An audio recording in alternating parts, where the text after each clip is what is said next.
정명을 김남미 의원입니다. 제주 실종신고 허위종결 사건 관련해서 질의하겠습니다.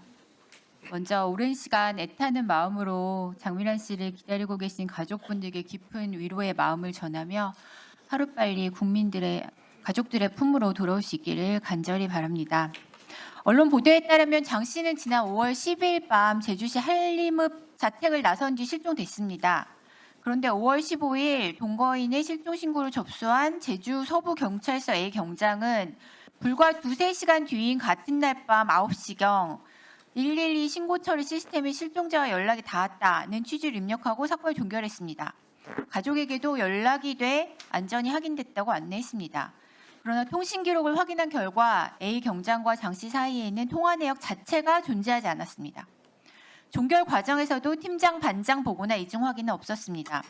경장 한 명의 시스템 입력만으로 사건이 끝났고요. 관련 규정에 따른 실종자 프로파일링 시스템 등록조차 이루어지지 않았습니다. 결국 가족이 7월 19일 재신고할 때까지 2달 넘게 초동 조치와 신변 확인이 이루어지지 않았습니다. 당시에 주거지와 도로변 CCTV가 정상 작동했고 영상도 보존돼 있었지만 재신고 시점에는 30일의 보존 기간이 지나 대부분 소실됐습니다. 한 번의 잘못된 종결이 수색의 골든타임을 놓치게 만든 것입니다. 제주경찰청 반부패 경제범죄 수사대는 재신고 한 달 가까이 지난 8월 14일에야 A경장을 직무유기 혐의로 불구속 입건했습니다. A경장은 현재도 혐의를 부인하고 있습니다. 경찰은 실종 3개월이 지난 8월 20일에야 공개 수색으로 전환해 집중 수색을 벌이고 있습니다. 차관님, 일어나지 말아야 할 일이 또 일어났어요. 장윤기 사건에서 수사팀 고의적 부실 수사와 증거은닉 확인됐고 이번엔 경찰관이 실종 신고를 허위로 종결한 사건입니다. A경장은 실종 사건의 접수에 혼자 판단해 그날 종결했습니다. 특히 여성 실종의 경우 매우 위험도를 높게 판단하는 사안인데도 A경장은 112 신고 접수 단계에서 사건 종결하면서 위험도 관리하는 실종 아동 등 프로파일링 시스템에 입력조차 하지 않았습니다. 경찰은 이를 직무유기로 보고 수사하고 있습니다. 아울러 허위 내용을 시스템에 입력해 사건을 종결한 부분은 형법상 허위 공문서 작성에도 해당될 수 있습니다. 차관님, 사건 송치되면 부족한 부분 없는지 기록 꼼꼼히 살펴서 이 사건의 실체가 제대로 밝혀질 수 있도록 만전을 기해 주시기 바랍니다. 네, 의원님 그렇게 하도록 하겠습니다. 검찰개혁 취지인 수사기소 분리 잘 작동하려면 수사기관에 대한 통제장치 실제로 작동한다는 점 정부가 국민들께 보여드려야 합니다. 가족이 경찰 말 믿고 2달을 기다렸습니다. 2달 동안 CCTV 사라졌고 실종자 찾을 수 있었던 소중한 시간도 흘러갔습니다. 2번 다시 이런 일이 있어서는 안 됩니다. 이번 사건 개정 형사소송법 시행되기 전에 발생한 사건입니다. 앞으로 수사 기소 분리 시행된다면 수사기관의 잘못이나 부실 수사 바로잡을 수 있는 장치 지금보다 훨씬 더 중요해집니다. 국민들의 피해 없는 형사사법 체계 반드시 필요하지 않습니까? 네, 그렇습니다.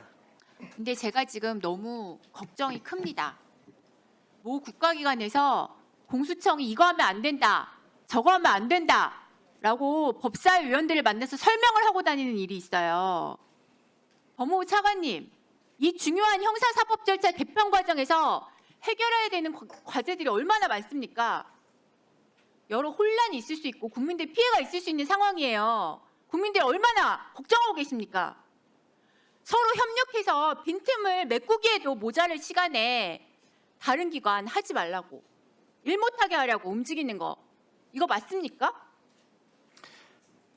새로운 형사사법 체계 제대로 작동하지 못하면 그 책임 누가 집니까? 차관님, 앞으로 경찰이 독자적 수사권 갖게 되면 권력 무소불위로 휘두르지 않도록 제대로 감시 견제해야 하는 거 맞죠? 네, 그렇습니다. 그런데 이거 제대로 못하게 하려는 시도하고 있는 거 아닙니까? 이런 일 있어서야 되겠습니까?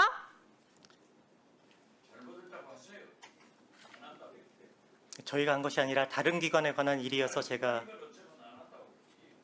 국가기관의 기강이 무너졌습니다. 특별하지 않습니다만 다른 기관에서 지금 어차피 형사소송법까지 형사소송법 개정이 통과된 이런 상황에서도 검찰이 그동안 국민들을 위해서 노력했던 그런 긍정적인 부분까지 활동하지 못하도록 이런 어느 기관이 그러와 같은 활동을 하고 있다면 그거는 적절하지 않다고 생각합니다. 네, 이대로 가면 국민들 불안만 커집니다. 앞으로 발생하는 문제들 누가 책임집니까? 장윤기 사건, 제주도 실종 사건, 이런 사건 또 생기면 국민들에게 어떻게 설명드릴 수 있습니까? 저는 국민들께 정말로 죄송합니다. 특정 기관의 권한 박탈, 국가정책의 목표가 될 수도 없고 되어서도 안 됩니다. 형사소송법 개정, 검찰개혁의 목표는 어떤 수사기관도 전행을 할 수 없고요. 국민 피해가 없는 형사사법체계 만드는 것입니다. 기관 간의 권력 다툼 속에서 국민들 피해 발생하면 안 됩니다. 필요한 기능 제대로 작동할 수 있게 준비 철저하게 해야 됩니다. 검찰의 무소불위 권력 박탈했듯이 경찰의 무소불위 권력 휘두르지 못하도록 하는 시스템 제대로 만들지 않으면 국민들이 결코 납득할 수 없을 것입니다. 차관님, 새로운 형사사법체계 개편 이후에 국민들 피해 없도록 예상되는 문제점 제대로 파악해서 필요한 대안들 적극적으로 제시해 주시기 바랍니다. 네, 지금 국민들께서 워낙 대대적으로 큰 변화이기 때문에 국민들께서 많은 우려가 있으신 것으로 알고 있고요. 저희 법무부와 검찰에서도 이런 부작용을 최소화하기 위해서 최대한 노력을 하고요. 또한 제도적인 개선 사항이 필요하다면 또한 저희도 적극적으로 의견을 개진하도록 하겠습니다. 네, 국민들의 피해 없는 그런 검찰개혁 될 수 있도록 모든 국가기관이 한마음으로 협심해서 같이 제도를 잘 만들어가야 될 시기입니다. 기관들끼리 싸우고 기관들끼리 경쟁하고 기관들끼리 서로 저거 하지 말라고 하고 이런 모습을 국민들한테 보여드리면 안 된다고 생각해요. 제대로 된 협조, 제대로 된 제도 이루어질 수 있도록 네.